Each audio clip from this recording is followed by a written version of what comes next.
बातें छू जाती है दिल को, क्योंकि भीतर दिल इस तरह का है, तो इसका भी लुत्फ़ उठाना चाहिए। परमात्मा ने सब कुछ दिया है, आपको कब कहाँ से क्या ले लेना ये आप पर निर्भर करता है।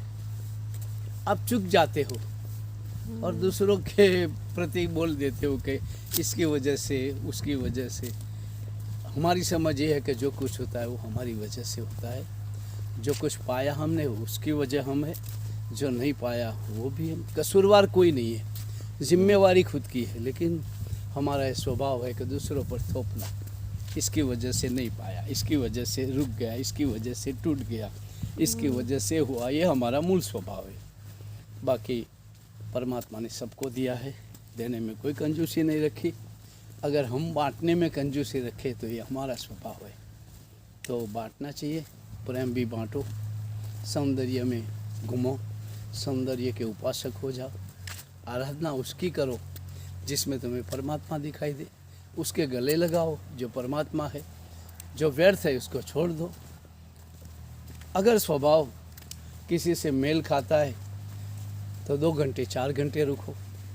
अगर लगता है कि एनर्जी खराब है, आहिस्ता से निकल जाओ पतली गली से। सही कहा। जबरदस्ती तो कोई नहीं। फिर आप बैठे रहते हो, सुनते हो और फिर चले जाते हो, बोल मेरे 2 घंटे व्यर्थ कर दिया।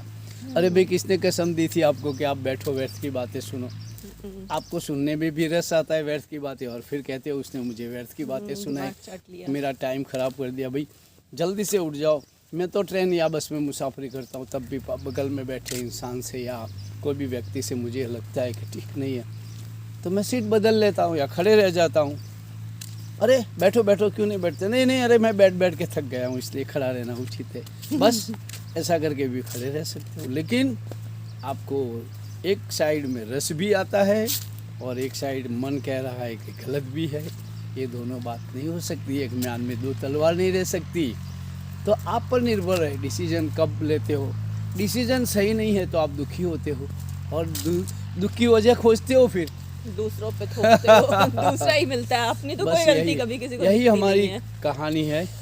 और फिर मन का खेल है ये। संतों के पास जाते हो जिन्होंने पाया है कि नहीं पाया है पता ही नहीं है हमें। ध्यान की मूल स्थिति या वस्तु पता नहीं है। ये लोग ध्यान की कैंप चला रहे, शिविर चला रहे, और हम वहाँ जाके सर झुकाते हैं। ये हमारी हालत है। हम ज्ञान ढूंढते हैं, ज्ञान हमारे भीतर है, सब कुछ हमारे पास है, हमारे भीतर में है।